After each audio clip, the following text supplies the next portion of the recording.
guess what? I've made it so I can show you things.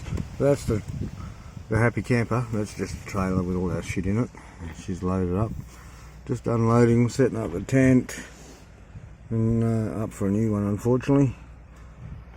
Yeah, just getting it all set up. But there's the office over there. There's the camp kitchen over there. Beautiful ablutions. I tell you, this caravan park is amazing. The toilets, I love it. It's got Sheilas and Blokes, and there's your wash house over there. It's real Aussie. Everyone in the streets has got names. Like, we're on Hay Street. I'm going to get the red light out later and see if I can't get a bit of business.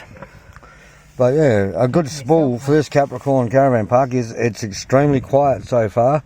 It's actually nice and cool. We were quite happy in getting vegetables from where we were at the plantation. $4 a bag for tomatoes. They were very nice tomatoes, all grown on the property. But over here they get delivered 5 o'clock every morning by a farmer, local farmer. We've got your bananas, you've got tomatoes, cherry tomatoes, eggplant. They do beans and all that sort of stuff, which they didn't have today, unfortunately. But if you're ever up this way, I highly recommend that you do try Capricorn. I think it's called Capricorn Caravan Park. You probably can't go past this. It's cheaper than where we were staying, and it's honestly 1,000 times better. It's Capricorn Holiday Parks, and it's roughly $36 a night, and that's with the dogs. Whereas at the Plantation Caravan Park, they were, well, it was approximately $49 for last night, and that's for 2 dogs as well. But I think that's a one-off. If you stay other nights, you don't have to pay the extra 10 for the dogs. But you know, $49, that's $50 for one night. Whereas this, we're staying here like for a week at a time.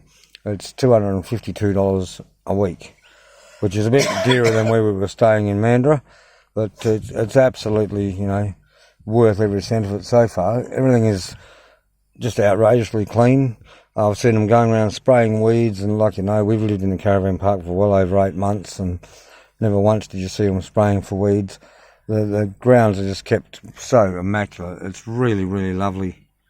It's second to none of the parks I've been to in a very long time. I think the only thing that comes close to this, which is a totally different kettle of fish, but the what's that little place called that I absolutely love? Yeah, Gamelin Caravan Park. That's absolutely superb for the 2 old caretakers to look after it, husband and wife. They keep it wonderful, you know. The thing they've got up there is a lot of wind. They're forever picking up sticks and stuff, branches off the ground. They don't stop, and they keep it clean. The toilets are fastidiously clean, and that's quite cheap. I mean, for pensioners, anyone on a pension, that's $20 a night. And it's an immaculate little caravan park. Not overly large, not a lot to do. It does have a pool next to it, which we're lucky here. The pool is right there behind our tent. Camp kitchen, as I said, is just over there. Now, the only hiccup that we had was when we arrived, we booked it, paid for it, and we arrived, and she said, oh no, look, I think I pushed something wrong. You haven't paid for it. So then we had to do it again. That wasn't a hassle. She goes, yeah, like I said, you know, site C50. So we go to site C50 after we've done everything we had to do in there and bought some veggies. Went down there, and there was a swag and some other stuff set up on the site what we were supposed to have. So when we came back and said there's someone already on it, there was no car there. She just said, look, somebody's gone in the wrong site, unfortunately, but they've been here a while and they're here for a bit longer. I put that down to bad management, personally.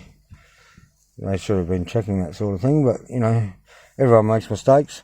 And realistically, she sent us around, gave us a good option of other sites that we could have. We checked them all out, and we chose this one. It's a corner site, so you can drive in from any sort of angle.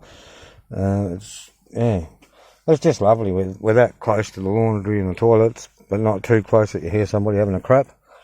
I haven't met these people in this van yet, but I think it's an older... Oh yeah, I did speak to the guy. He's an older fella. There's a young bloke across from us, came on his own by the looks. The big leg brace on, and he's done something to himself.